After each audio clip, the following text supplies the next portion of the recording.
तो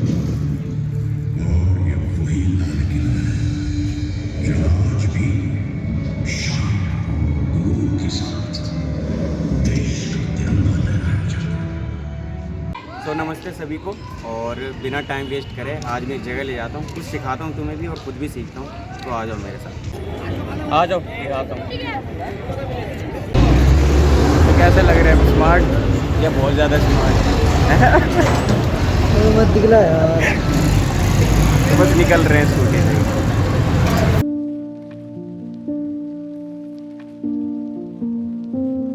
तो ये है लाल किला। हाँ, वही लाल किला जिसके इतिहास की किताब के पन्नों की कोई गिनती नहीं है। और ये वही लाल किला है जिसको एक समय पे अंग्रेज़ों ने हड़प लिया था। तो इसके इतिहास में कई दर्द और रहस्यमयी कहानियाँ हैं। तो एक एक करके धीरे धीरे इसके बारे में हम जानना शुरू करते हैं। तो सबसे पहले हम स्टार्ट करेंगे कि इसको बनवाया किसने था। किसी राजा महाराजा ने बनवाया था या अंग्रेज़ों ने बनवाया था, और ये किसके अंडर में आता है, किस शहर में है। तो आइए शुरू करते हैं। तो जैसा मैंने कहा, ये लाल किला बिल्कुल इतिहास से भरा हुआ है।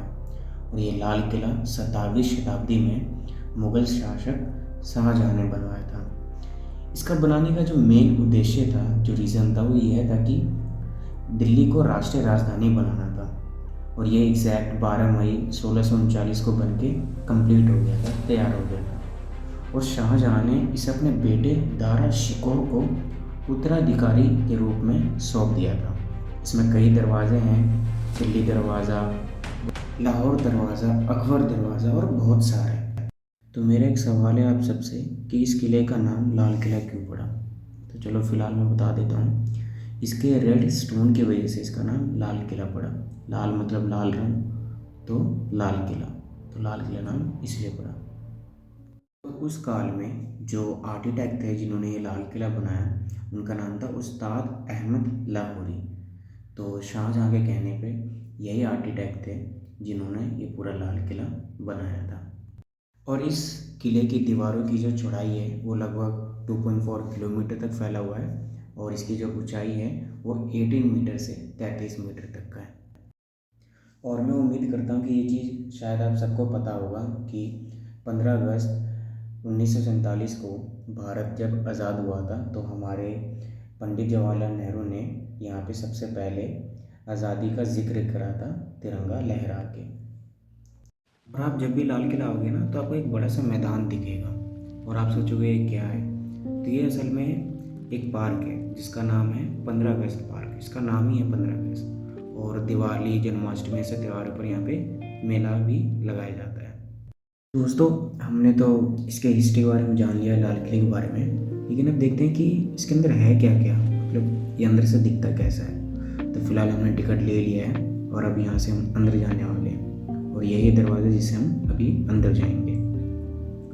और जैसे जैसे अंदर जाते जाओगे आप, तो आपको पुराने ज़माने के दरवाजे और गेट किस तरह से बनाए जाते थे वो देखने को मिलेगा। और यहाँ पे काफ़ी भीड़ भी होता है क्योंकि बहुत सारे टूरिस्ट लोग आते हैं, फ़ॉरेन से आते हैं, अलग अलग स्टेट से आते हैं घूमने के लिए। और इसी लाल किले पे अगर आप देखोगे तो वो देखो, हमारा तिरंगा भी लहरा रहा है।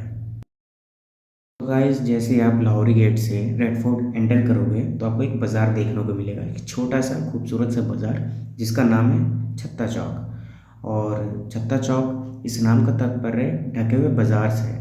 जो हमारे शाहजहाँ थे वो पेशावर पाकिस्तान में ऐसे बाज़ार देखकर उन्होंने इस बाज़ार की स्थापना यहाँ पर करी थी। और इस तरह के बाज़ार को बाज़ार मुरक्कफ़ भी कहा जाता है।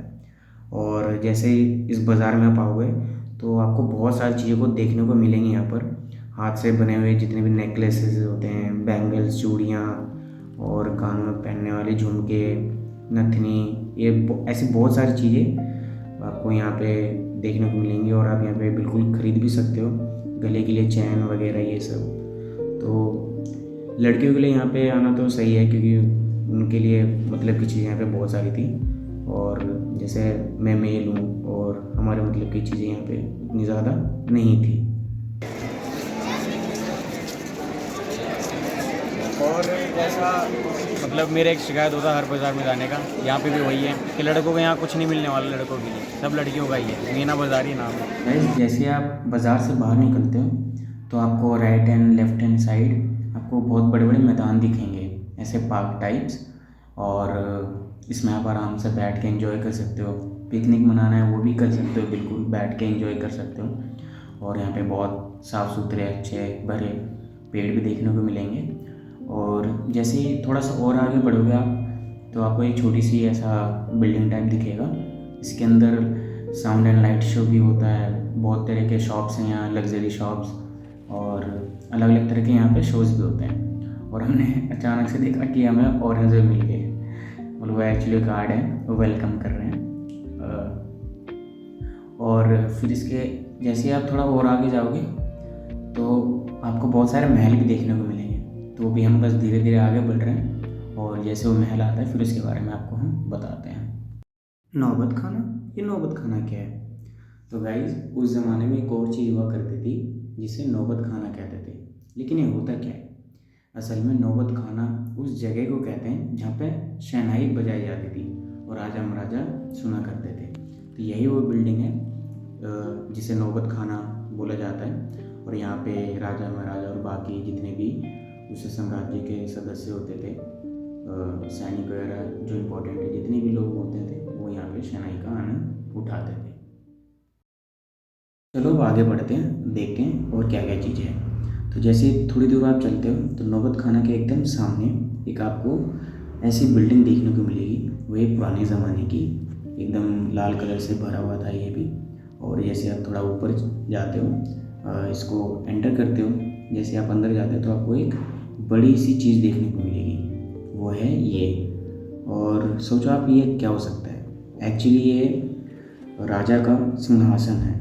हाँ, वही राजा जिसके बारे में हम अभी बात कर रहे थे, शाहजहाँ के बारे में। और इस टाइम पे जब हम गए हुए थे तो बहुत अच्छी रोशनी आ रही थी सूरज की। और तो यहाँ पे आप फ़ोटो शूट वगैरह या रील वगैरह वो भी शूट कर सकते हो, क्योंकि उसका आउटकम बहुत अच्छा आएगा। मतलब मुझे बहुत अच्छी सी लोकेशन लग रही थी। गाइस फटाफट यहाँ से निकलते हैं ताकि आप भी बोर ना हो जाओ। और फिर हमें दूर से ही महल दिखना स्टार्ट हो जाता है। और जैसे आगे बढ़ते हैं तो हमें एक बोर्ड साइन भी दिख जाता है जिसमें महलों का जिक्र हो रखा होता है। तो गाइस ये है मुमताज़ महल, और लाल किले के 6 मुख्य महलों में से ये एक था। और इन 6 महलों के बीच में एक नहर बहिश्त बहता था, मतलब एक जलमार्ग होता था जिसमें यमुना का पानी कॉन्टिन्यूसली बहता था। और इस मुमताज़ महल का नाम मुमताज़ महल इसलिए पड़ा क्योंकि शाहजहाँ के पीर बेगम मुमताज़ के नाम पे इस महल का नाम मुमताज़ महल पड़ा, इसलिए इसे मुमताज़ महल कहा जाता है।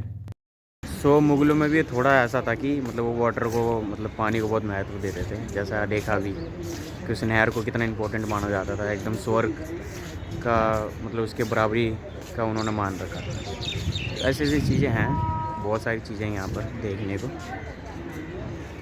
तो अब बारी आती है रंग महल और दीवाने खास महल की। तो रंग महल में सभी शाही परिवार के महिला सदस्य आराम किया करती थी। तो इसका मेन उद्देश्य वही था, और इसको विशिष्ट महल के रूप में भी जाना जाता था। और फिर इसके जस्ट बगल में एक और महल है जिसका नाम है दीवाने खास महल। और इस महल में जो भी बादशाह हुआ करता था उस काल में, वो सारे सभी खास दरबारों और मेहमानों से मिला करते थे। तो आपने सुना होगा कि रेड फोर्ट के अंदर एक मस्जिद भी है जिसका नाम है मोती मस्जिद, और मेरे बिल्कुल सामने ये अभी दिखाता हूँ इसका शॉट में।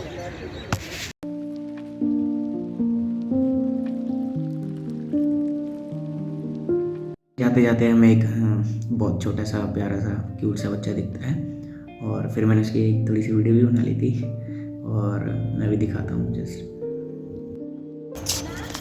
एक बार चिल्ला दो तो ओए एक बार चिल्ला दो कैसे।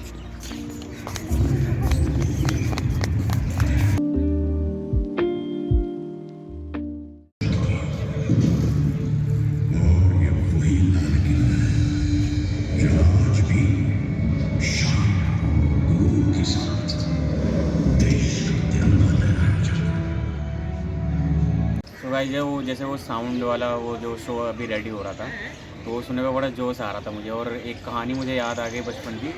जब मैं शायद सेकंड या थर्ड क्लास में था, तो मैं अपने टीचर को कहता था, जब वो हमें कहानियाँ सुनाते थे फ्रीडम टाइम के बारे में, और जितने भी फ्रीडम फाइटर्स थे उन सब की कहानियाँ सुनाते थे, अंग्रेज़ों के बारे में बताते थे।